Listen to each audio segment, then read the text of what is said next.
Well, for more on this, I'm joined by Santosh Rao, who's the head of research at Manhattan Venture Partners in New York City. Thank you very much for joining us here on TRT World. So explain how Uber has never made a profit and yet is valued at over $70 billion. Yeah, thanks for having me.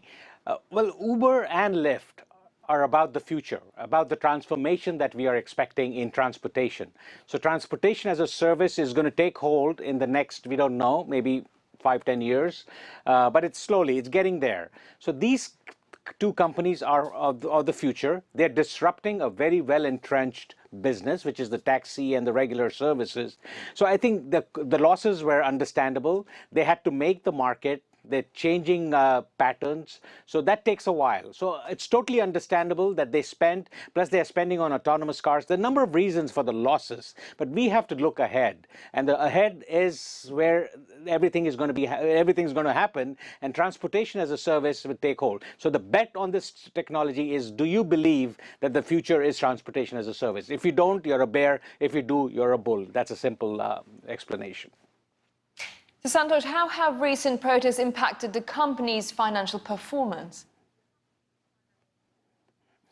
Yeah, I think what's happened, I mean, the recent developments, you mean? I think the Lyft's post-IPO performance was not that impressive, not because anything was wrong with Lyft, it's just that it was priced incorrectly.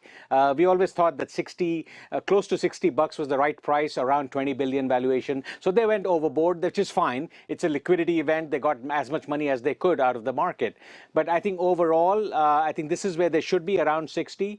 This sell-off is because of the downdraft. There's a macro event going on. There's a trade war and some other things. So overall market is down. So at this point, it's really, we don't know how much is based on the fundamentals of these businesses and how much is more the macro market. So I would wait till Monday and Tuesday till the dust settles and see how these things trade. But overall, I think the future is bright for both the companies. Transportation services, we are very bullish on this sector, and I think that's where they are. And these two companies are going to be pivotal in that landscape.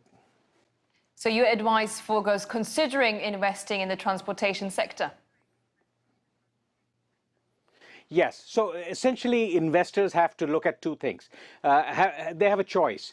Do you invest in a pure play company that has a clear path, a much better defined path to profitability, and a balance sheet that's debt-free and fully funded, which is Lyft, as opposed to Uber, which is a platform play, slightly different, global play, and the profits are much more elongated, maybe much longer. So yes, they have a number of levers, but they are competing aggressively outside. There's a lot of competition. The pricing, the profitability is going to be much longer.